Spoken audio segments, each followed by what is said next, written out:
Ça rappelle quelque chose de cette violence qui existait dans les rapports de domination à une époque où c'était la loi du plus fort et c'était marche ou crève, et un espèce de retour à ça malheureusement. C'est un cercle permanent, l'histoire. Elle se répète, et la raconter et la mettre en lumière va peut-être un jour nous permettre de sortir de ce cercle et d'aller vers quelque chose de plus vertueux.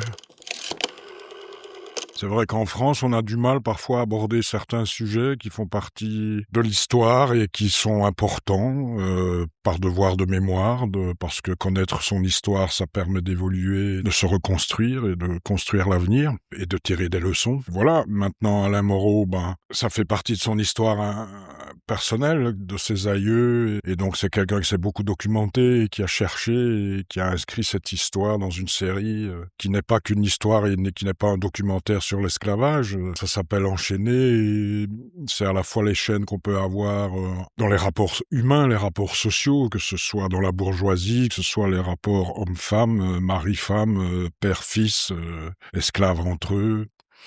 Il y a tous ces liens qui nous entravent ou qui nous permettent d'exister. Et c'est important d'en parler, de le mettre en lumière et d'avoir une vision concrète et en perspective sur ce sujet. Alain a pu retranscrire tellement de choses qui a pu exister à cette période-là, mais aussi dans les liens qu'ont les personnages. Donc c'était ça qui était très riche et intéressant à la lecture du scénario et qui m'a directement embarqué dans cette aventure et dans le fait de vouloir représenter du mieux que je peux ce personnage avec ses bons côtés, ses fêlures, fait que ce soit un être humain dans un monde horrible. Va le chercher! Je peux pas, j'ai pas le droit! Mais si, j'ai le droit!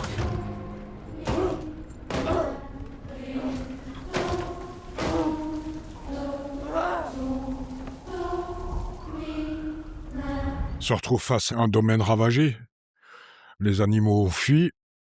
Les vivres de ces esclaves sont foutus et ces plantations sont ravagées. Donc il se retrouve financièrement au bord du gouffre, parce que ce n'est pas la première mésaventure qui le frappe. Et donc il est confronté à comment faire vivre cette communauté, comment continuer à faire perdurer, pérenniser cette communauté, à la fois ses esclaves, parce qu'il se pose en bon père de famille, c'est-à-dire pas spécialement en tyran et dictateur, mais en bon père de famille, donc leur trouver à manger, et en même temps garder ce domaine qui est un héritage, et Dieu sait qu'à l'époque, l'héritage c'était quelque chose dont on avait du mal à se départir, et les confronter à ce problème, et ça va créer évidemment des troubles à la fois dans sa vie intime, des choses auxquelles il ne s'attendait pas, et de fil en aiguille, ça va provoquer des réactions en chaîne et auxquelles il va devoir faire face, et face à sa propre conscience aussi par rapport aux événements et à comment se comporter vis-à-vis des gens autour de lui. Charles a perdu, en tout cas que son domaine financier est impacté. Pour Isaac, lui, c'est celui de ses compagnons. Il y a des morts, il y a des pertes. J'associe vraiment ce début de premier épisode à un film d'horreur, en tout cas dans les regards. Pour Isaac, c'est au-delà il y a aucune perte financière, mais c'est des morts, des décisions qu'il va prendre qu'il n'a jamais pris auparavant, comme une espèce d'instinct, de flamme qui s'allume et qui va, à partir de ce cyclone, qui va le mener de fil en aiguille, d'épisode en épisode, à monter crescendo dans sa quête. Les bêtes sont enfuies. On a perdu des noirs. On n'a pas de quoi nourrir ceux qui restent. On n'a plus de casse pour dormir. Tout le monde est fatigué. Grâce à toi, on a pu éviter le pire. Tu serais prêt à devenir commandeur ? Quoi?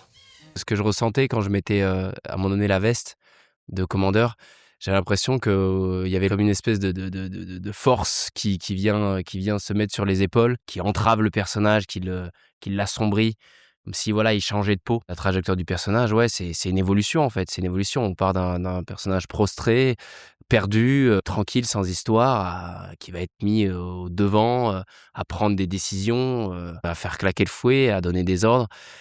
Et lui qui n'était pas du tout habitué, voire c'est pas son leitmotiv dans la vie, va devoir changer de personnalité, s'adapter pour plaire aux 2 côtés en fait, autant à son père qu'à sa mère. Isaac, c'est qu'il essaye de survivre comme il peut, tiraillé de toutes parts. Mais dénoncer le diable. Il gardera pas tout le monde. Il va vendre les plus vieux. Si tu le fais pas pour toi, fais-le pour nous. C'est ça, on finit tous chez Denmont.